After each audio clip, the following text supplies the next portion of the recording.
Ginawa mo na ba? Yan naman ang topic natin ngayon. Kasi diba kagabi, ang topic natin is alam mo ba? Kung may bagay kang alam, pero na makabubuti sa'yo, pero hindi mo ginagawa, bakit hindi mo pa ginagawa? Alam mo naman pala. O, diba? Medyo challenging yan for me. Kaya dinadamay ko kayo. Damay-damay na to guys. Para sa holistic transformation. So, sana samahan nyo ako. Ngayon, I'm doing my morning walk for the first time. Maaga ako ngayon, diba? Kasi nga, natulog ako ng 10 PM last night. So, I woke up earlier and I feel that I want to continue this habit. Yung umaga na ako gigising, umaga ako mag-workout instead of gabi. Para yung katawan ko nakakapagpahinga. And in between 10 PM to 2 AM, kasi yan daw yung pinaka magandang time para sa katawan na mag-rest. Doon daw nagre-regenerate ang ating mga cells. So, maganda ang gising, kaya workout na muna. Nakapag-work na rin ako kanya ng konti, mga less than an hour. So, productive na rin ang araw. Now, pag-usapan naman natin yung kung nagawa mo na. Di ba nga, kung meron kang alam na bagay na makapabubuti sa'yo, ba't yung pagawin? Tara na, gawin na natin. This is a holistic transformation challenge, guys. Wherein, intentionally, me and my friends would want to improve 6 areas of our lives. Number 1, syempre, yung aming physical health. Kaya, puro kami mga physical activities lately. Si Raquel, nag-fasting siya to lose weight. And hindi na rin siya nag-start na rin siya mag-build ang habit to exercise. Marl is doing the same thing. Bumalik siya sa Muay Thai. Hopefully, makabalik din ako sa boxing. And then, ako naman, ito, I'm doing walking. MWF, that's my plan. Kasi before, every day, dahil may Zumba naman ako ng TTHS. So, pinalitan ko naman siya ng walking ng MWF. So, yon. Ano pa? Mental health. Kailangan, syempre, yung mental health mo healthy din, diba? So, ang ginagawa ko naman ngayon, I am removing time, anong tawag doon, mga unnecessary time in my calendar, yung mga hindi naman kailangan. I want more white space in my calendar so I can spend more time with myself and my family. At kung sasabihin nyo, paano yun, wala ka ng kita? Yes! Meron at meron tayong masasacrifice. Kasi, kasama talaga yun. Pero you have to prioritize. Gusto mo ng kita? O gusto mo ng sound mind at walang stress? Diba? Pero kung nakapagtayo ka naman na kahit papaano ng, let's say, agency at meron nang nagsusubcontract ng mga trabaho sa'yo, you may have the luxury of time para mag-relax. Meron naman ako mga mangilang-ilang kliyente na ganon. So may pumapasok na income. Hindi nga lang siya kasing laki nung ako mismo yung nag-hustle and nag-grind. Ayoko naman kasi nga very stressful. Naalala ko si Doc Atoy, according to him, ang brain daw natin kailangan healthy kasi pag stressed siya, hindi siya nakakapagbigay ng go signal sa mga organs natin sa katawan to function properly. And that's when our system, our organs start to fail. So, kaya, nagkakaroon tayo ng kidney problem, bigla na lang, hindi natin alam kung bakit, because of stress.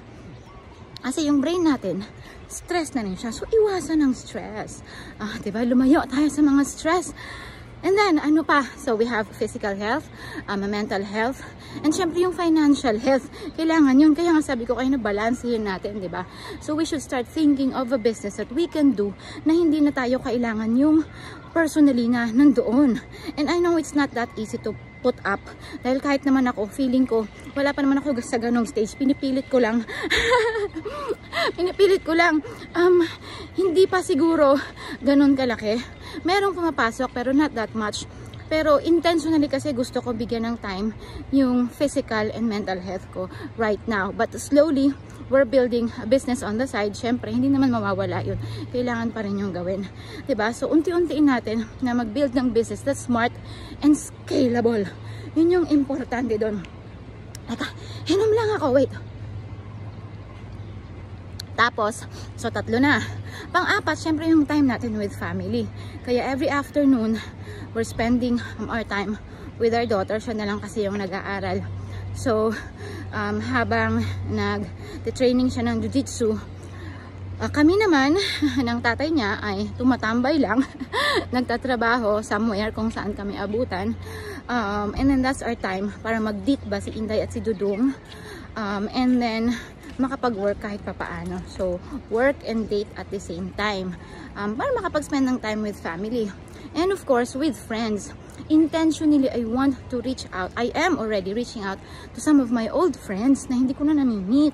Diba? And then, lumalabas ako for networking activities. Hindi pwedeng wala, lalo na pag may mga events na magandang puntahan. Marami kang mamimit na tao. You will be inspired by their stories. Magugulat kayo that may mga tao na yung gusto mong marating, na unahan ka na nila, and you will be inspired by their amazing journey. Kaya yung podcast namin nung Monday nakakagulat, diba? Na hindi ka panipaniwala, pero nangyayari pala sa totoong buhay. So kung hindi nyo na napanood yung podcast nung Monday, you can go to facebook.com/smart and scalable business, wherein we've guested Michelle para sa isang madamdaming episode ng Motivational Monday. I've also shared it to my wall, so makikita nyo rin siya sa wall ko. Please check it out. Marami kayong matututunan sa journey ni Michelle. And then we will be guesting her on Friday ulit para naman sa aming Failure Friday, where we will be discussing all about keeping a relationship healthy. And it's gonna be a sizzling hot episode, so bring your partners with you. Ano pa? And then sometimes social, and then family time, of course spiritual. We need to give time to connect with our Creator, no matter what religion you have. Mahirap namang magpilit ng religion, diba? Iba-iba naman tayo ng beliefs, but nonetheless, kailangan nating bigyan ng oras. Hindi pwede yun parang busy ako the whole week, next week na lang. Mas maganda, we give time.